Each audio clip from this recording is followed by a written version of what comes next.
السلام علیکم ورحمۃ اللہ وبرکاتہ۔ میں آپ کی اسلامیت کی ٹیچر ہوں۔ امید کرتی ہوں آپ لوگ سب خیریت سے ہوں گے۔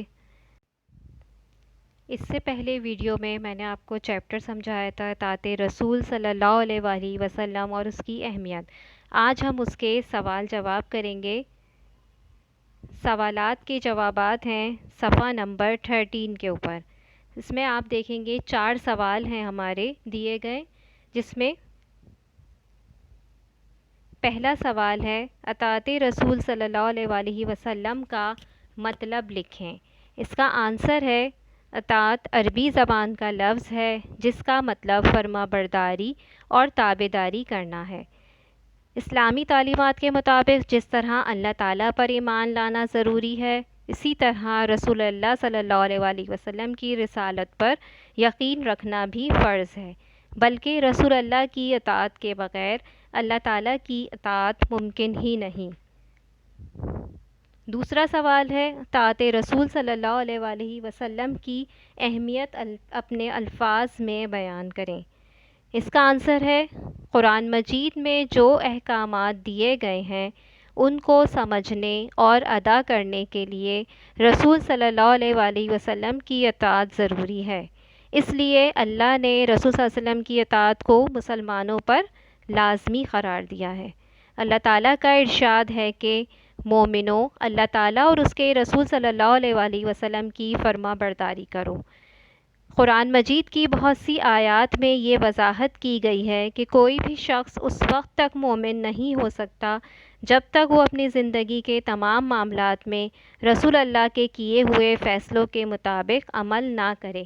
آپ کو یہ جو سوال جواب میں نے دکھائے ہیں یہ میں نے پین سے لکھا ہے، لیکن آپ لوگ سب یہ پینسل سے کریں گے، اور یہ جو اللہ تعالیٰ کا ارشاد ہے جو بلیک سے لکھا ہوا ہے یہ آپ لوگ بلو کلر سے لکھیں گے اور اس کو بیچ میں سینٹرلائز کر کے لکھیں گے۔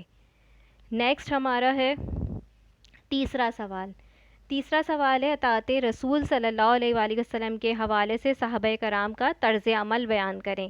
یہ آپ دیکھیں گے صفحہ نمبر 12 کے اوپر ہیڈنگ ڈلی ہوئی ہے اطاعت رسول صلی اللہ علیہ وآلہ وسلم اور صحابہ کرام رضی اللہ تعالیٰ عنہ۔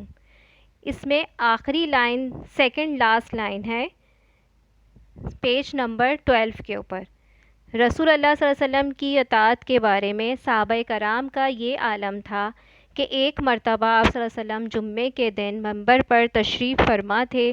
آپ صلی اللہ علیہ وسلم نے صحابہ کرام سے فرمایا بیٹھ جاؤ۔ اس وقت حضرت عبداللہ بن مسعود رضی اللہ تعالیٰ عنہ، یہ صفحہ نمبر اب آپ دیکھیں گے 13، مسجد میں داخل ہو رہے تھے۔ جب انہوں نے یہ الفاظ سنے تو وہ فوراً وہیں بیٹھ گئے تاکہ آپ صلی اللہ علیہ وسلم کے حکم کی نافرمانی نہ ہو۔ جب آپ صلی اللہ علیہ وسلم نے آگے آنے کے لیے فرمایا تب اٹھ کر آگے آئے۔ اس سے اندازہ لگایا جا سکتا ہے کہ صحابہ کرام نبی کریم صلی اللہ علیہ وآلہ وسلم کی اطاعت کے بارے میں کتنے حساس اور باعمل تھے۔ یہ آپ کا تیسرے کا آنسر ہے۔ اس کے بعد ہے چوتھا سوال۔ چوتھا سوال ہے دونوں جہانوں کی کامیابی کے لیے کیا لازمی ہے؟ ابھی جہاں ہم نے تیسرا سوال اینڈ کیا ہے اسی کے نیچے آپ دیکھیں گے صفحہ نمبر 13 کے اوپر سبق کا خلاصہ کی ہیڈنگ ڈلی ہوئی ہے۔ اس میں آپ دیکھیں گے نشان لگا ہوا نظر آ رہا ہے چوتھے کا آنسر کا۔ رسول اللہ صلی اللہ علیہ وآلہ وسلم کی زندگی مسلمانوں کے لیے بہترین نمونہ عمل ہے۔ اس کی فرما برداری میں دونوں جہانوں کی کامیابی اور نافرمانی میں دونوں جہانوں کی ناکامی ہے۔ یہ اس کا آنسر ہے۔ یہ سارے سوال جواب آپ لوگ اپنی کاپی میں کریں گے۔ سب سے پہلے ٹائٹل پیج بنائیں گے، پینسل سے اپنا کام کریں گے، بلو کلر سے سوال اتاریں گے، اور جو میں نے تمام آنسرز یہ چاروں آپ کو بھی بتائے ہیں یہ چاروں آپ کو اپنی کاپی کے اندر کرنے ہیں۔ اپنا خیال رکھیے گا۔ اللہ نگہبان۔